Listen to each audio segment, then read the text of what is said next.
They seem more like twins than sisters. Nobody says Beatrice or Eugenie separately. It is Beatrice and Eugenie. They sort of come together in a pair. Nice dress. Thank you. They're the princesses we love to mock. It looked to the public, you know, that they were never doing anything that involved any serious thought. Their parents, Fergie and Andrew, have brought shame and scandal on their daughters. Your embarrassment, sir. They've done so many things which are almost unbelievably stupid that inevitably the daughters are dragged in. I let the side down. Simple as that. The 9th and 10th in line to the throne have been subject to ridicule in the media. We've had almost as many hats as we've had holidays, and just like our holidays, most of them have been free. Beatrice was widely mocked for her Philip Tracy hat, which was compared from everything from a pretzel to a Lucy. They've been accused of extravagance and privilege. Beatrice famously had about 15 holidays in a year in which she was supposed to be working. And Eugenie definitely got herself a bit of a reputation as a party princess. We've had to learn some lessons the hard way. But how much do we really know about them? A lot of people don't realise that they don't get any money formally from the state. Tonight, using rarely seen footage and in their own words, we reveal the truth about these much maligned princesses. Growing up in the public eye means that every embarrassing, slightly awkward growth spurt or hilarious fashion moment are published around the world. Now happily married and with the birth of a baby boy for Eugenie, we ask whether they've finally managed to free themselves from their parents' controversial shadows. I think there is a lot about the York sisters to be celebrated. Are they pampered princesses? I don't think they are at all. I think they're the reverse.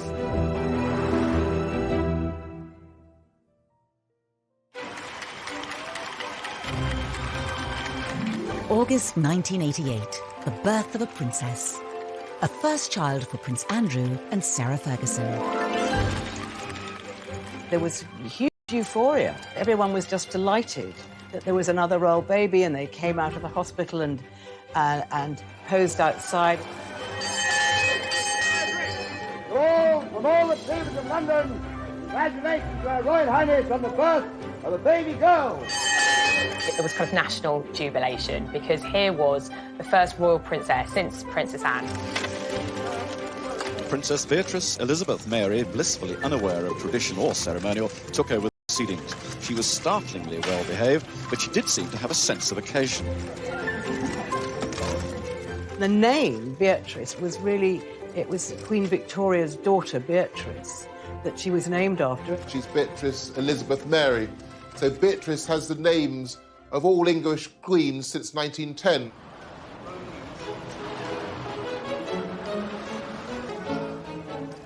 Princess Eugenie arrived 19 months after her sister Beatrice in the March of 1990. The Duchess emerged from the Portland Hospital, ready to give the world the first glimpse of a new royal baby.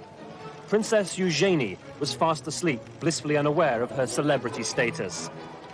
I think everyone was still wishing the Yorks well, and this was an exciting new addition for the family, even if people weren't quite sure how to pronounce Eugenie's name. Prince Andrew's children would be royal highnesses and princesses, unless he said, look, I don't want them to have titles.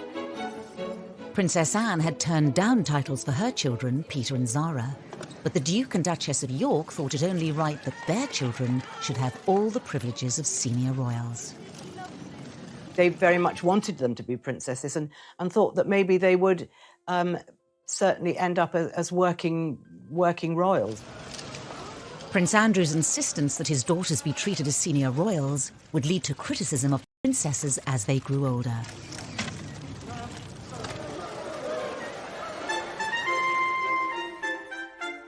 But to really understand the attacks on Beatrice and Eugenie, you have to go back to the marriage of their parents. It was very much the fairy tale, and I think the British public bought into it. Here was the Queen's favourite son getting married to the vivacious, pretty, bubbly, and, you know, very likeable Sarah Ferguson.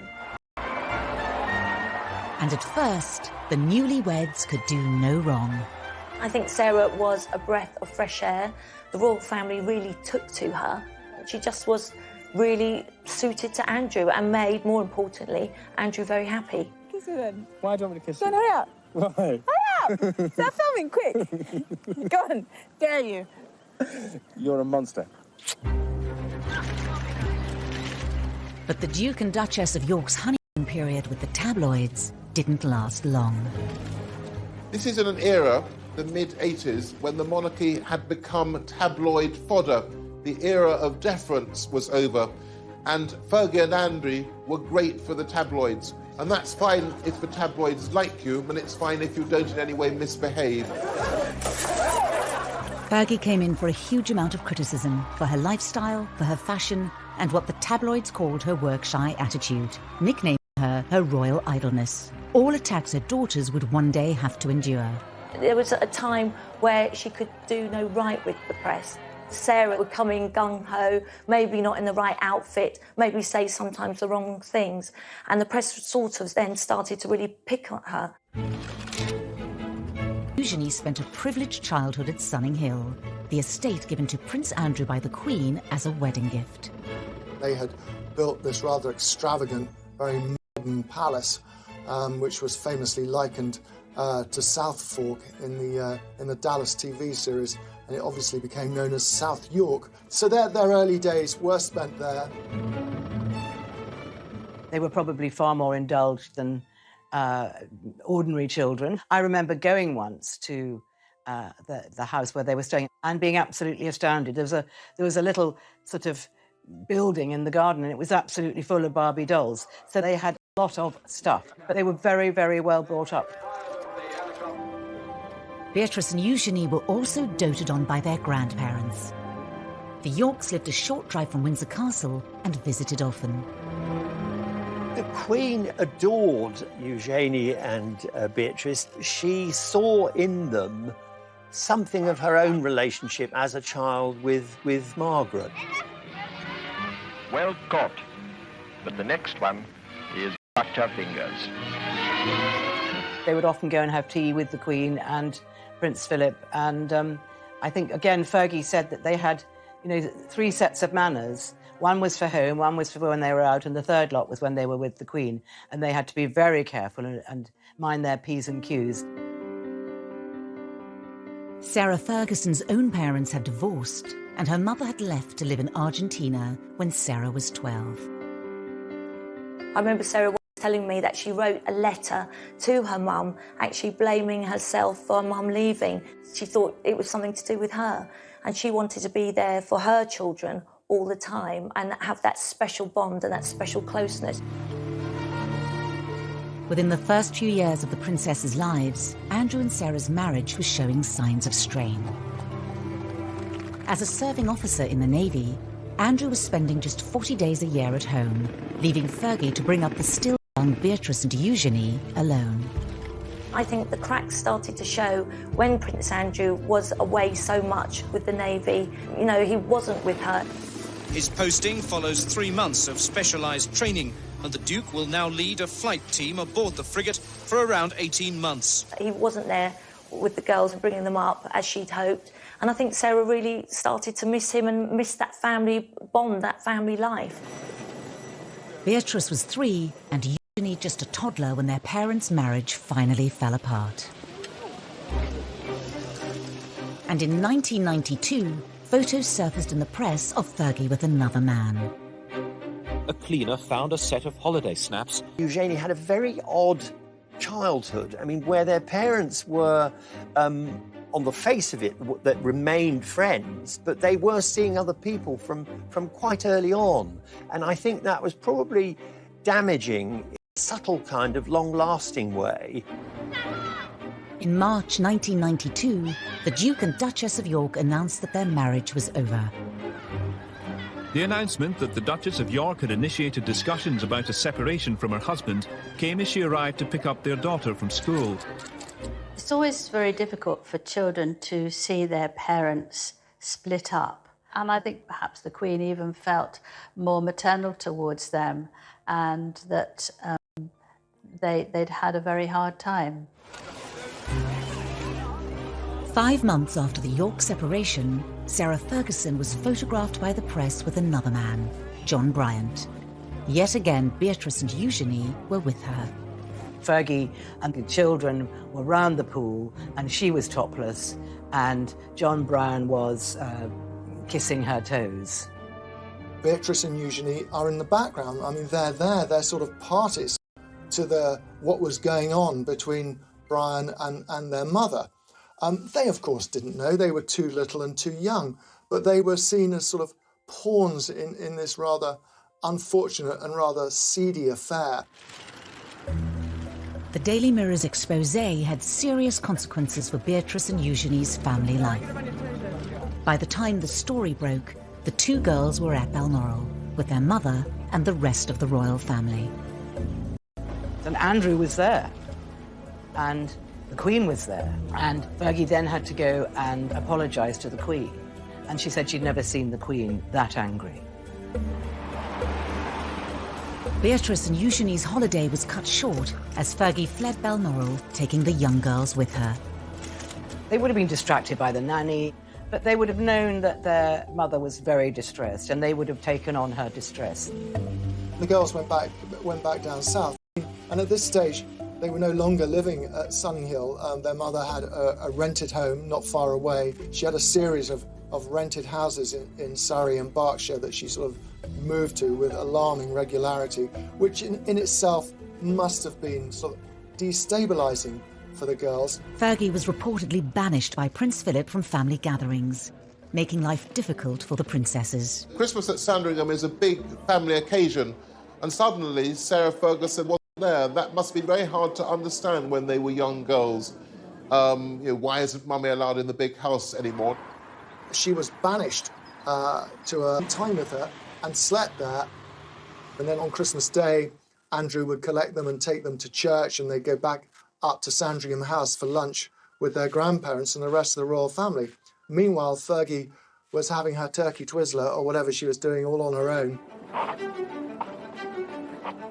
Despite the split, Prince Andrew and Sarah Ferguson were determined to do the best they could for their children.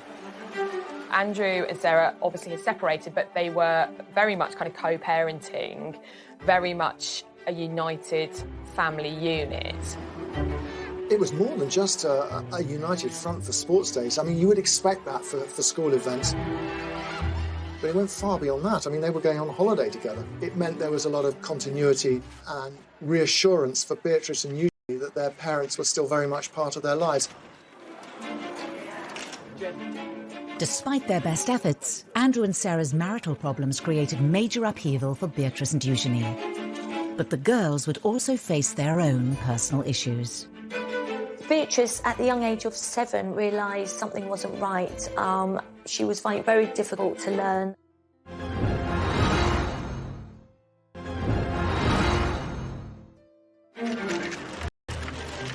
Beatrice was 7 years old and Eugenie 6 when their parents' divorce was finalised in 1996. Needing to pay off debts of more than £1 million, their mother took work in the United States. Their mother was spending a lot of time in the States, really trying to clear off an enormous debt that she'd accumulated, from TV projects to book projects. You know, Sarah was literally trying to do anything she could to get herself out of spiralling debts. Their lives were regulated by the school terms, which was probably a very good thing. So I think that they didn't suffer in any way from the fact that their mother had to go and earn money and had to spend a lot of time in New York. But as her mother was increasingly away, Beatrice was facing up to her own difficulties. She'd been diagnosed with dyslexia. Beatrice, at the young age of 7, realised something wasn't right. She was finding it very difficult to learn, and she was worried she was going to get teased from others and wouldn't fit in. Beatrice would later speak movingly of the condition in an interview for the charity Made by Dyslexia. You know, I remember we had different coloured books to describe how far away your reading levels had got to. And I was always on the white books. My best friends were always on the yellow books or the green books. They were so far ahead. And I think at that stage, those moments of doubt just pop into your head. I'm not good enough. I'm not smart enough. I'm not. Why am I not like the others? My ascot. I think Sarah felt it very important that Beatrice was made to feel very secure and that her mum was just round the corner if needed. But there were further issues for the family to deal with. Princess Eugenie, as she started to grow and develop, her parents noticed that there was something slightly different, slightly wrong in the way that her spine was developing. So she started a number of tests and went through a number of specialists. It really worried her. It worried her about her growth. It worried the whole family. It was a very sort of scary time. At 12, Eugenie was diagnosed with scoliosis, curvature of the spine. She needed 8 hours of surgery, speaking out about it later to raise money for the hospital that treated her. I had scoliosis of the spine, which my mum found. They put metal rods in my neck and 8-inch screws up my back, which have now fused together and keep me straight. She makes private visits to see patients, and I understand that she writes to many child patients who have to undergo the same thing as her to say, look, I had it done, best decision in my life. Yes, it was tricky. Yes, I had to wear a back brace, but the upshot of that is that I'm able to ride, I'm able to walk, I'm able to ski, I'm able to lead a completely active life. In their young lives, the princesses had coped with the public scandals surrounding their parents and their private battles. There would be further struggles ahead as they carved out new roles for themselves. But uniquely, they always faced these challenges together. They're very close friends and very close sisters, but they're very different personalities. Beatrice is perhaps a more formal and more reserved. Eugenie is, I suppose, what might be described as bubbly and chatty. The more confident Eugenie chose to go away to Marlborough College, the co-ed public school also attended by Kate Middleton. Marlborough is quite progressive boarding school. It's very sporty. It does a lot of art, does a lot of drama. It's not just about the academic achievement of its pupils. And that really suited Eugenie, I think. And she made a core group of friends there with whom she'll be friends for life. Beatrice, who is, I think, the quieter and perhaps shyer of the two girls, went to an all-girls school in Ascot.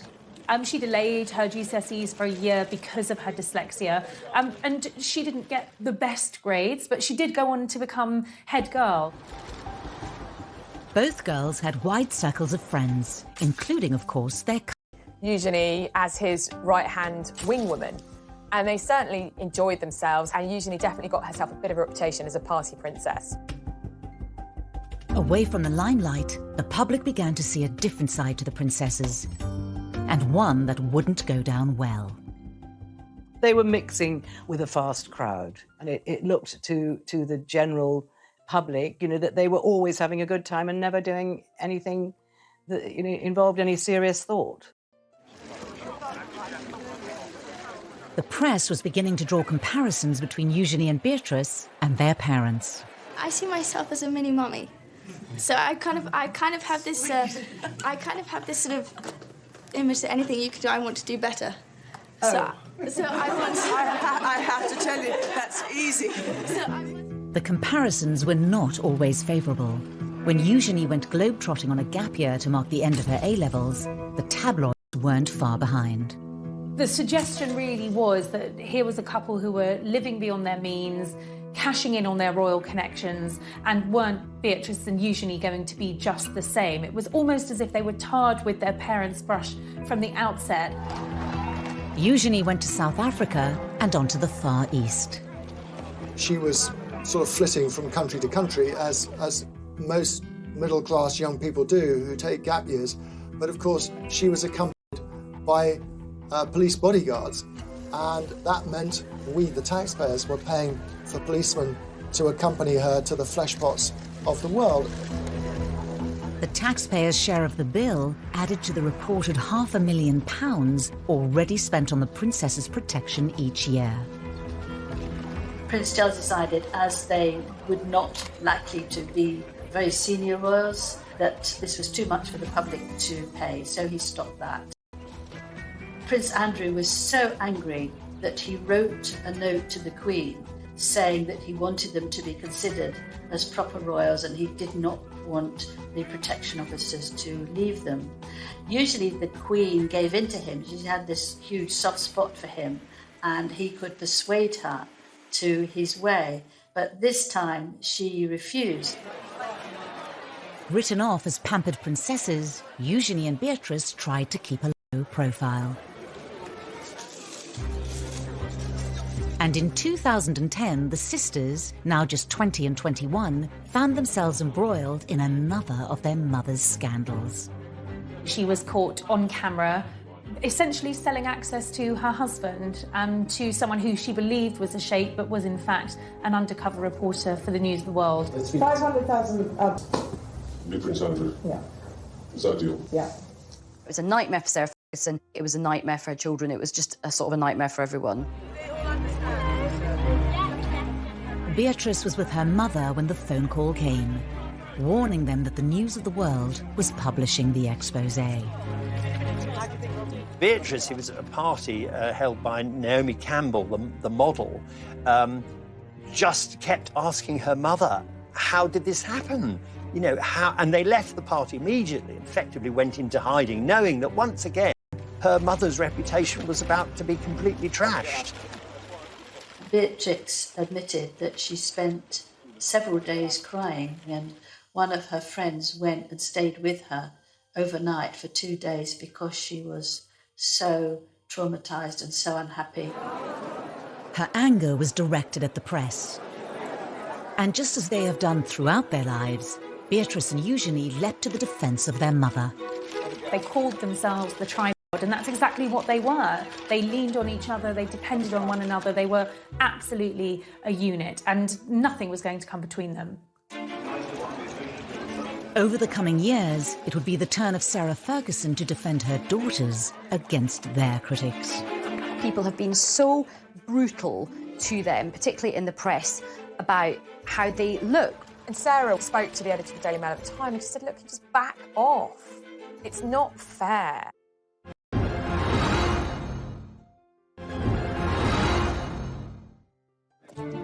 Prince Andrew's insistence that his daughters receive royal titles at birth immediately put them under the glare of the world's media. As young girls growing up, Beatrice and Eugenie had less of a place in the spotlight than William and Harry, but there was still a lot of press interest in Beatrice and Eugenie. This, along with the scandals and embarrassments that have engulfed their parents, has meant Beatrice and Eugenie have also been in the firing line.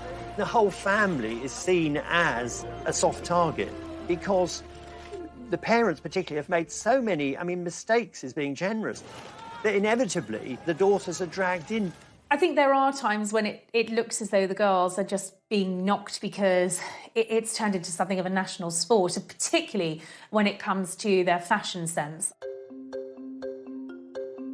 The two princesses have become renowned for their bold designer outfits. People have been so brutal to them, particularly in the press, about how they look, which is just so old-fashioned and sort of sexist in this day and age. The two of them are quite similar. They quite like vibrant, eclectic, colourful clothing, and fair play to them. Her fashion choices were bold, some might say garish, always over the top. And I suppose when we started seeing Beatrice and Eugenie taking a leaf out of Fergie's fashion book, history repeated itself. But it was when Beatrice and Eugenie were seen arriving at their cousin William's wedding in 2011 that the ridicule reached new heights.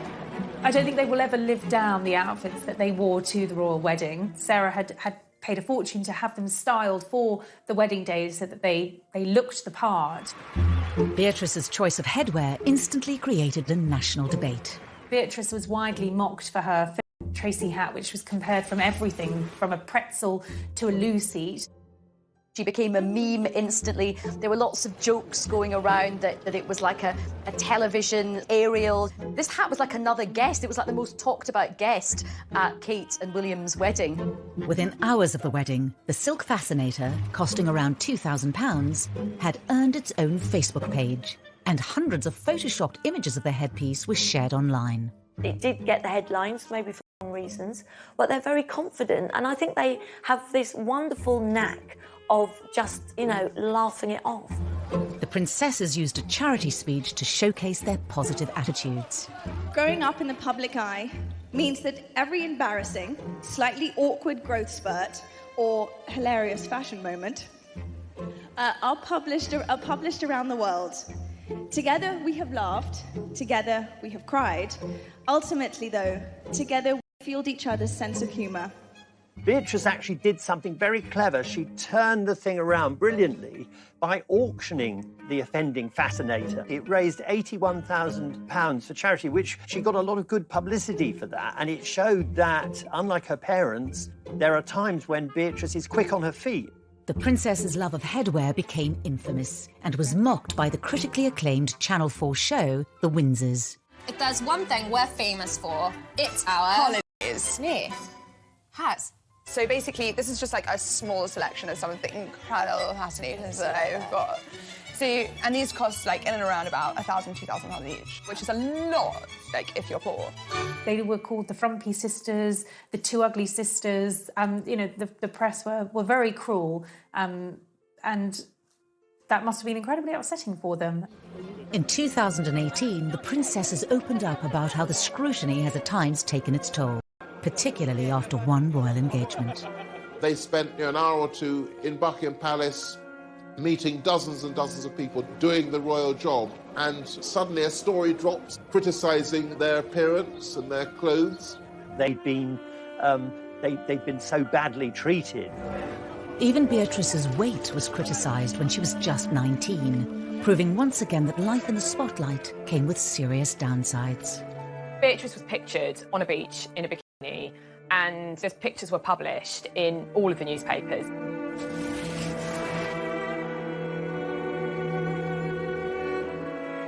Sarah was really upset, and she is very protective of her daughters. And I think she spoke to the editor of the Daily Mail at the time and she said, look, just back off. It's not fair. Sarah also used an interview about her TV programme, The Duchess on the Estate, to plead with the media. Everybody is talking about these zero models walking up and down the catwalk, and then they say they're all too thin. Victoria Beckham's too thin, and this person's too thin. And then someone who's a good size 10, oh, she's too fat, she doesn't take drugs, she doesn't smoke. You know, she's going to university in September reading history. Give the girl a break. It was probably reminding her of the fact that she had a very hard time in the press when she was younger as well. It's partly guilt by association. They're an easy target because their mother's always been a target. Even as they reached adulthood, the princesses struggled to escape their parents' shadow. I think that a lot of the things which have been said about Beatrice and Eugenie were kind of as though they were their parents' appendages and as though they weren't independent people. There is one area of Beatrice and Eugenie's lives that gets very little press coverage. I think people don't realise that both Beatrice and Eugenie do actually have full-time jobs and they have built up their own independent careers. And of course, a lot of people don't realise that they don't get any money formally from the state. When it comes to their careers, Beatrice and Eugenie are often tarnished in the media by their parents' reputations. Eugenie, we're going to have to get jobs. Is that like when Daddy has a party for Arabs and British businessmen? No, I think a job's where you have to go into a building or something. Yeah. As titled princesses, it was expected that Beatrice and Eugenie would become full-time working royals. When Charles made his vision for a streamlined monarchy really very clear around the time of the Diamond Jubilee celebrations, and that was a big issue for Andrew. His view was that they had the HRH titles, therefore they are blood princesses, therefore they should be full-time working members of the royal family. It didn't pan out that way, and that definitely caused tensions between the royal brothers, Charles and Andrew. For Beatrice and Eugenie, the dilemma of being non-working royals who have princess titles lies at the heart of many of the issues they have to grapple with. For two members of the royal family who are as close as Eugenie and Beatrice to being core members, it is unusual to be working. They never wanted to be accused of cashing in on their royal status and being idle. He came back from their gap year, you know, they were still living very much within the protective bubble of the palace. In 2011, Beatrice graduated university with a 2-1. After a year working in New York, she embarked on her current career in the tech industry, splitting her time between the UK and America. They've both actually done incredibly well. Beatrice is the Vice President of Strategies and Partnerships at an artificial intelligence agency, so she's really quite senior in the tech world. Eugenie followed in the footsteps of Beatrice. After also graduating with a 2-1 in 2012, she too moved to New York, but embarked on a very different career path to her sister. Eugenie has seemingly always been interested in the arts, and she went to New York and worked for an online art business. Eugenie had also begun a relationship with her future husband, Jack Brooksbank, who she'd met on a ski trip. After dating long distance for 2 years, Eugenie returned to London in 2015. And then she came back and got an amazing job with a huge international art dealers called Hauser & Wirth in Mayfair. With careers outside the monarchy, Beatrice and Eugenie have gained experience that's out of reach for many of their royal relatives. They have one foot in the royal family because they still go to events with core members of the family, and they have one foot in the real world. They do it because they want to work and they're very grounded and they like being around normal people. Distancing themselves from their parents' reputations for failed money-making ventures, the girls forged more stable paths. But as members of one of the most famous families in the world, how normal can their lives really be? They do come back for things like Trooping the Colour and the garden parties in Buckingham Palace. And they do need someone who will understand that they can't be there 9 to 5, 5 days a week. Part of the reason that they have been employed is because of their network. It's because they're Princess Beatrice and Princess Eugenie, and they are styled as such. They kind of get the best of both worlds because they get to earn their own money, but they also still enjoy the privileges of being princesses. We know that in the first year of working in their job, they had numerous holidays. They're not clocking in and clocking out, as it were. Beatrice and Eugenie certainly benefit from their royal privilege, and their HRH titles mean their every move is of public interest and open to scrutiny. The princess's jet-setting lifestyles made headlines once again in 2015. Beatrice famously had about 15 holidays in a year in which she was supposed to be working, and then was horrified when, this was criticised.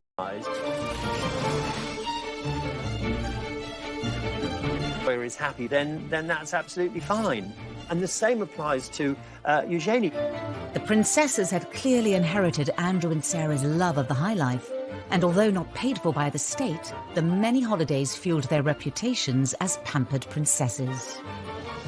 Clearly somebody had a word and made it very clear that there needed to be some settling down, otherwise this really was risking damaging the reputation of the monarchy. The princesses showed they were able to respond to public perception in their speech for the charity We. As young working women in the public eye, we've had to learn some lessons the hard way. In many ways, we are grateful for that, in hindsight, naturally. As royals, they also carry out public duties too. Beatrice and Eugenie are patrons of a wide range of charities. In the same way that Sarah has always used her public profile to promote charitable causes, Beatrice and Eugenie have both been very active in the charity world and have chosen charities that are meaningful and relevant to them. So Beatrice has aligned herself with children's charities with a focus on education and the dyslexia charity that she works closely with. I really see the work that we're doing, raising awareness around dyslexia, as a true pillar to stand up the concept of reimagining education. Beatrice ran in the London Marathon in aid of charity, the first member of the royal family to do so in 2010. Really excited. I'm desperate to get to the start line. I'm desperate to get going. Eugenie has most recently focused on anti-slavery and empowering women. She went on to become the patron of the National Orthopaedic Hospital, where she had been treated for scoliosis when she was 12. Today, I'm so lucky to get to work with and support other young women who are going through the same thing. To encourage them to not let their diagnosis win, to live fearlessly too. Despite their dedication, their charitable efforts are often overlooked in the press. There's far too much focus on perhaps some of the outfits that they've been wearing or what they're getting up to in their private lives. And because there has been so much scandal associated with their parents, that has slightly overshadowed the good work that they have done themselves as individuals. I think in terms of their public conduct, they've seen the mistakes that both of their parents have made. So I think Beatrice and Eugenie have learnt from this. They've given very few rather short interviews, normally about something very specific, often a charity involvement. They want to live quiet lives below the radar, the antithesis of the lives that their parents have lived. That desire to largely remain out of the public eye is all well and good, but when it comes to royal romances, it's often impossible. And Eugenie's wedding would invite yet more media Meghan's wedding, but this is someone who's ostensibly an ordinary working person.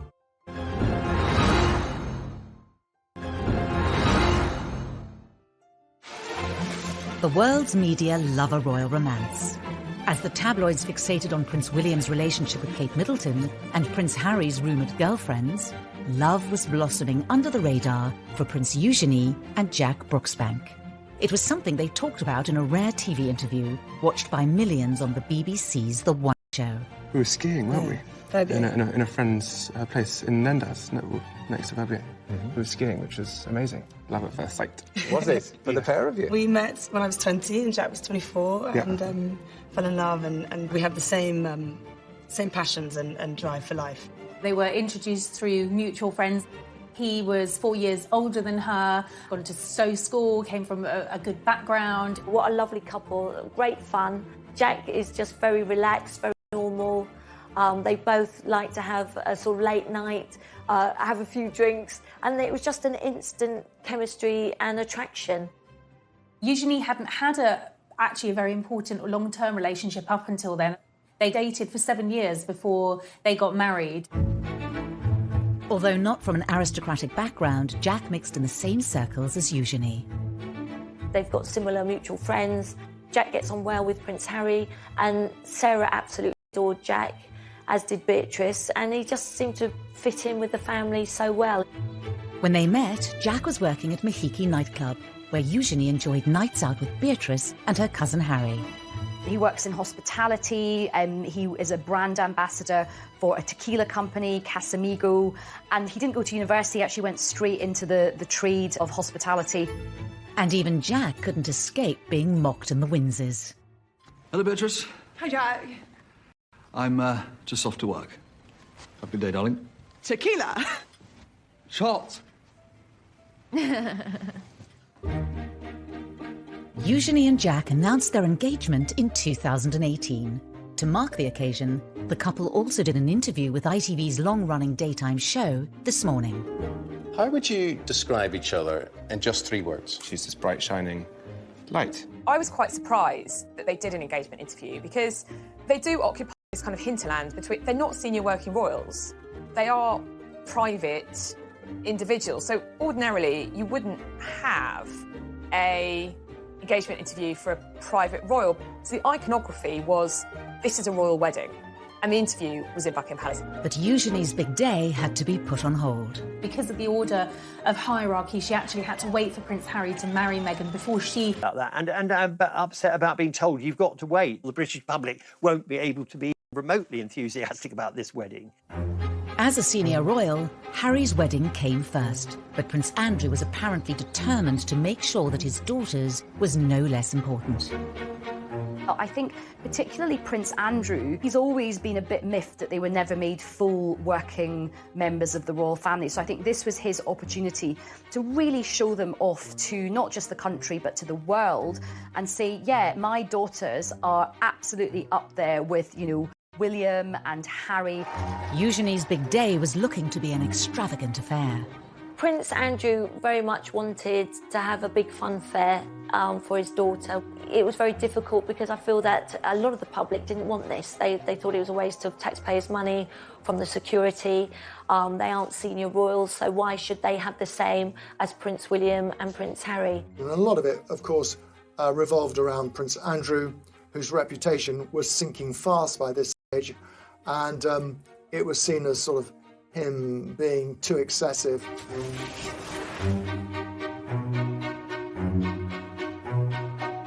The reception wasn't footed by the taxpayer, but it was thought that all in all that the whole wedding would have cost between about £2 million, £2.5 million, and it was felt that quite a big chunk of that would have been for security. Eugenie already seemed to be an easy target in the press because of her parents' reputations, but the excessive nature of the wedding opened her up to serious scrutiny. She was once again branded the pampered princess. It was Eugenie trying to compete in glamour with Harry and Meghan's wedding, but this is someone who's ostensibly an ordinary working person. And it kind of highlights this slightly problematic tightrope that both princesses have to walk, in that they are royal princesses, but yet they're not working members of the family. The wedding went ahead as planned. On the 12th of October 2018, Princess Eugenie and Jack Brooksbank were married at St George's Chapel, where Harry and Meghan had wed earlier that year. I don't think any of us quite knew what to expect of this wedding. Were the crowds going to turn out for this big day? It actually was a great success. The crowds were out. Eugenie wanted the big fairy tale wedding at Windsor Castle, and that was what she got. When it came to numbers, Eugenie and Jack did certainly outdo Harry and Meghan, with 200 more guests at their nuptials. The wedding was huge. I mean, I think there were 800 guests, but Fergie has a lot of friends and she loves parties, and she loves organising parties, and it was never going to be small. Among the 800 guests were many well-known faces. Eugenie and Jack's wedding was a royal wedding, like no other, quite simply because famous people who aren't just famous people, they are her friends. There was Naomi Campbell, Cara and Poppy Delevingne, Demi Moore, Robbie Williams was there. In fact, Robbie Williams' wee girl was one of the Flower Girls. There was another night of partying at the Royal Lodge, and this was a big affair with dodgems and sort of fairground rides. It certainly was star-studded, but of course Eugenie and Jack's families were central to the celebrations. Her father walked her down the aisle. Her sister was her head bridesmaid. She had her nieces and nephews, Princess Charlotte and Prince George, as part of the wedding party. So for all the famous faces in the pews, at the heart of the wedding, it was family, and that's very important to Eugenie. Despite years of having her fashion sense mocked, Eugenie's outfit choice on the day was widely admired and held great personal significance for the royal bride. There was a lot of speculation in the press about who'd been chosen to design Eugenie's wedding dress, and Peter Pilotto was an unexpected choice. But the dress was beautiful. It was very different to anything we'd seen a royal bride wear, in that the back was deliberately low cut. And Eugenie later explained that she'd deliberately chosen that style to show off the scar from when she'd had her operation as a 12-year-old girl to correct the curvature of her spine. And the other thing is that she was wearing this beautiful tiara with emeralds in it, which was lent to her by the Queen. The tiara from the Queen was to show the strength and the closeness of their relationship. Whilst the weddings of Harry and William were broadcast to the world on the BBC as well as other channels, Eugenie's was not, which reportedly caused more angst for Andrew. His people asked the BBC if they would televise it, and the BBC said no. In the end, the ceremony was broadcast on ITV in an extended episode of This Morning, watched by 3 million people. There'll be a few more people than most people have. There are a few more than Harry had, but that's just the nature of Eugenie and Jack. They've got so many friends that they need a church of that size to fit them all in. I remember watching the interview they did with Prince Andrew, and I kind of winced. Our wedding's bigger than your wedding. Despite all Andrew and Sarah's efforts to ensure all eyes were on their daughter, attention once again turned back to Harry and Meghan. That day was somewhat overshadowed when, just a day later, Harry and Meghan publicly announced that they were expecting their first child. It's understood that they shared that news with close family friends at the wedding. Although Meghan and Eugenie get on perfectly well, they are not good friends. I just don't believe it was a coincidence. But after Eugenie had her fairy tale wedding in the spotlight, Beatrice had no choice but to keep hers out of sight. Suddenly, the entire world is looking at Prince Andrew and their family, and it is one of the biggest scandals.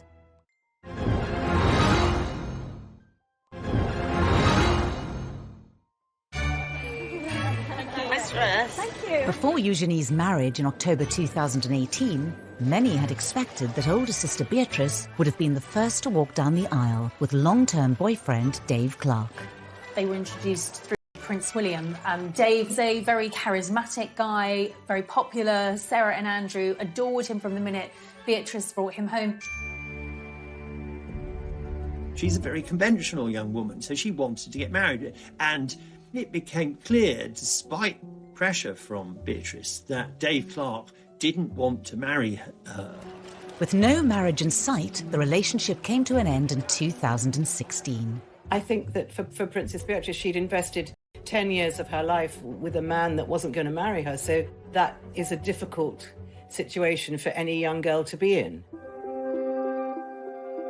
But a little over 2 years later, Beatrice found love again after spending time with friend of the family, Edoardo Mozzi. They've known each other for a long, long time. However, they were reacquainted at Princess Eugenie's wedding. This was a courtship that moved very quickly, certainly compared to her previous relationship. Just a year after they started seeing each other, Edoardo proposed. Beatrice's engagement to Edoardo Mozzi was really, really happy for Fergie and Andrew, because Fergie has known the family for a long time, so it couldn't have been happier for her. 36-year-old multimillionaire Mozzi made his fortune as a property developer after studying politics at Edinburgh University. He is of Italian heritage with an English mother, was brought up in England, and is a successful, talented, young professional man. After the engagement was announced, the date of the wedding was set for late May. Beatrice knew she wanted a smaller wedding. She didn't want the big wedding at St George's. You know, she'd watched Eugenie have this fabulous celebrity star-studded wedding and had loved that wedding, but it wasn't the wedding that she wanted. It was a step change in the position of Prince Andrew, who'd previously insisted that his daughters should have the biggest and best of everything. He made no bones about it. His children are the granddaughters of the Queen. That gives them a serve wedding that Harry had enjoyed and that other members of the royal family had had over the years. Beatrice's wedding to Edo Mozzi was always planned to be a smaller affair than Eugenie's wedding. You just couldn't do the same thing again. There'd been too many criticisms. And more than that, of course, we were in a year where, well, to put it delicately, Andrew was once again in the most awful trouble.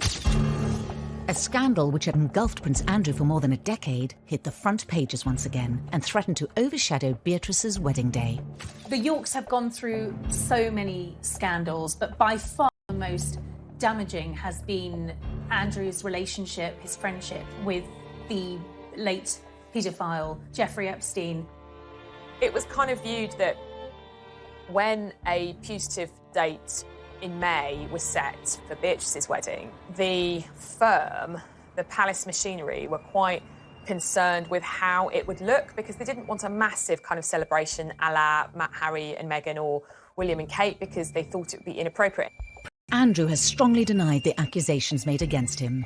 In an attempt to draw a line under the affair and clear his name, he agreed to do a rare interview with the BBC inside Buckingham Palace.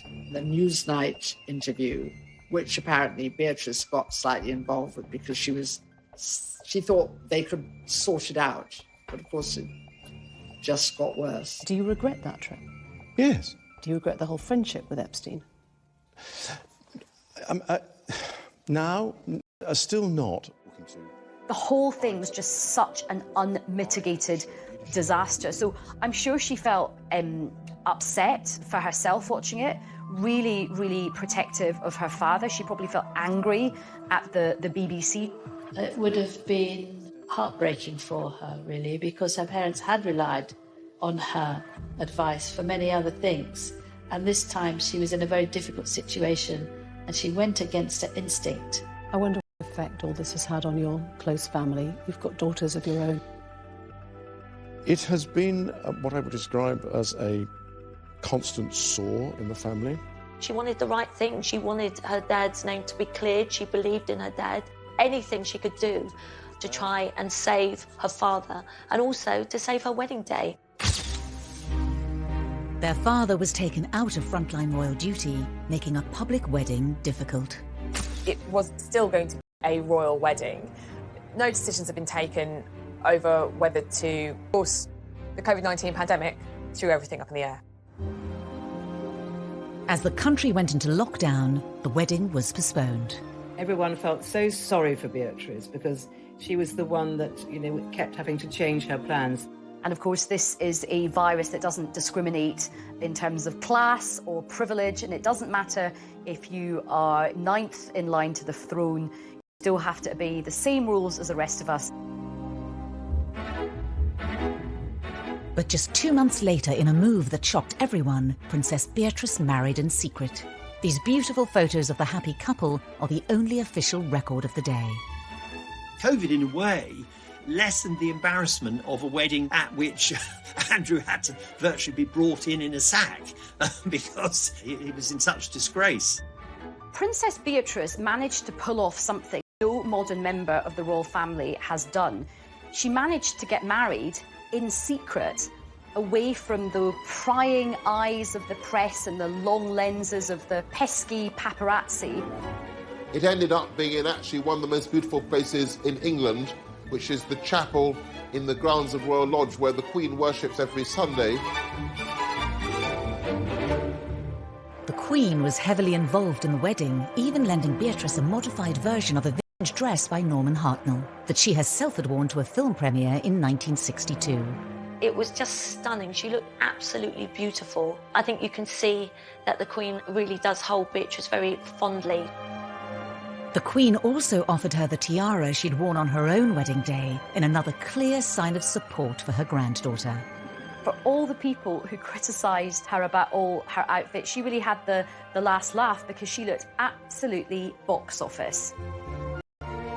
The restrained nature of the wedding was well received by the press and the public. It was rather heartening to see the pictures, and I thought this is a very good way of dealing with Andrew's fall from grace, dealing with the pandemic. In a video announcing the winners of a drawing competition for the Forget-Me-Not Hospice, Beatrice talked for the first time in public about the wedding. Do you think this might be my wedding? Because I had a chance to get married this summer and it was so much fun. But I'm not sure I looked as smart as Russell Bear does in his outfit. Beatrice and Edo were actually very happy that it happened that way. It was very private, it was all very low-key, which is exactly what Beatrice and Edo wanted. With both princesses happily married, the birth of a new baby for Eugenie heralds a new generation for the House of York. Principally, it means some good news for the House of York. Andrew becomes a grandfather for the very first time at the age of 61. I think he's thrilled, as is Fergie. 2021, the palace announced the birth of Princess Eugenie and Jack's first baby, a boy. Princess Eugenie and husband Jack Brooksbank announced the arrival of their son. The Queen welcomed her 9th great-grandchild. The birth of a royal baby is always very exciting, and I think that there was just kind of general joy. I was told that Eugenie and Jack didn't know what they were having, so when little August was born, it was a surprise that he was a baby boy. In a break with tradition, Eugenie and Jack chose not to have a photo call on the hospital steps. Instead, they posted a photo of themselves on her Instagram page, holding their new baby boy. Royal babies, when they're first presented for their inaugural photo call, because that's what happens with a royal baby, they're usually swaddled up in a white blanket, something neutral, but Eugenie and Jack chose a blue blanket. Blue for a boy seems entirely appropriate, but it was a slight break with tradition. When it came to choosing names, Eugenie, like her mother, looked to her Victorian ancestors. She actually gave him very royal names. August is after Prince Albert, the husband of Queen Victoria, and Hawke is after Jack's great-great-great-great-grandfather. Philip, of course, after Eugenie's grandfather. Unlike his mother, Princess Eugenie, August will not have a royal title, and the chances of him ever becoming king are extremely remote. Eugenie's new baby will be number 11 in the royal line of succession. Unfortunately, he won't remain there long, because once Prince Harry and Meghan give birth to their second child, August will bump down to number 12. Up until the birth, both York sisters continued their work with the charities of which they're patrons, even under lockdown, hosting an awards evening over the internet for the Teenage Cancer Trust. We wanted to let you all know that you're not all nominees, you're all winners. I think we can see the great work these girls do, that even with this pandemic that we're all in, it was so amazing and so special for those that were winning these awards. So thank you so much for sharing today and for doing all that you can to support young people and Teenage Cancer Trust. They've tried to tell people their own ways of managing very difficult things and also to, I think, inspire them. Beatrice has been an ambassador for the Forget-Me-Not Children's Hospice for more than 8 years, and during isolation sent a heartfelt message of encouragement to the young people and families who were supported by the charity. I know that this is an incredibly challenging time, especially for those living in isolation, not receiving that face-to-face support, which is delivered by the incredible nurses and staff at the hospice. In their spare time alongside their full-time jobs. This dedication appears in stark contrast to their portrayal as spoilt and brash princesses in the media. So they may have had criticism because people didn't like their hats, which is fairly absurd. They see themselves as having a duty to the Queen to be good princesses for the rest of their lives and to do great charitable work and support the country and the Queen. I don't ever hear anything unpleasant about them. Everybody that meets them says how charming they are, which is really nice. And nice for Fergie too, because at least she's done something right. Throughout the scandals and deep embarrassments, the York princesses have remained loyal to their disgraced parents. Prince Andrew and Sarah have the most amazing relationship. It was one of the happiest divorces I've ever known, and they get on so well, and they even live together. Their parents are always in the papers, usually on the receiving end of pretty negative headlines. And I think to a degree, the girls have been tarred by the same brush. I think they've been in a very difficult position. They have had the burden of the HRH title whilst trying to create independent lives for themselves. I think sometimes it might be nice to see them celebrated for some of the good things that they do. We're working on it. Thank you for talking to us. Thank you. So it's as if everyone's waiting for them to make a bigger blunder. You know, the parents have been a godsend to the newspapers for 30 years. You just have to wait, and they'll do something even worse than the last thing that they did. But I don't think the daughters will do that. The York family have created their own sort of fortress against all the sort of slings and arrows that have been thrown at them. And I suspect that Beatrice and Eugenie just get on with their lives. And I think now that they're married, they've got so many other things going on that they're able to do this. Both women want to have a happy marriage that, frankly, their parents didn't have. They don't want to go through what their parents went through in the spotlight. They want to live quiet lives below the radar, the antithesis of the lives that their parents have lived. Beatrice and Eugenie have worked hard to balance two very different lifestyles and carve out a modern role for themselves in the royal family, something that other members have been unable to achieve. I think actually that Beatrice and Eugenie have been very successful in combining their royal persona with their ordinary working persona. And they seem to have kind of struck the right note with that. I think that both of them are able to be in the modern world and are both able to bridge the world and the occasional formality of the royal family with the modern world of work. Could a more prominent role for the royal princesses beckon? We've lost Harry and Meghan from the royal firmament. Prince Philip's retired. Andrew, he's never going to come back to full-time royal duty. So effectively, you've lost 4 senior members of the family: Philip, Andrew, Meghan and Harry. That does leave a void. So it may be that one or both of these daughters start to play a bigger part. The Duke and Duchess of Cambridge have done a brilliant job, but they can't do everything. Nobody can be everywhere.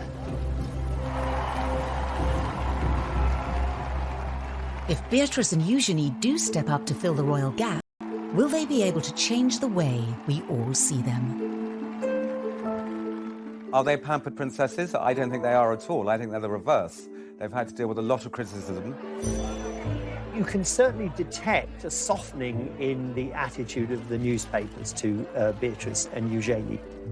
Even the most hard-bitten hack doesn't feel any longer that two daughters who haven't really done anything wrong should be pilloried. The girls have definitely won over the public. I think that the public are definitely looking at them with different eyes. The road has sometimes been a bumpy one, but they are married, they are really free, I think, from their parents now in a way that they haven't really been up until now. They are financially independent, they are living their own lives. And I think there is a lot about the York sisters to be celebrated.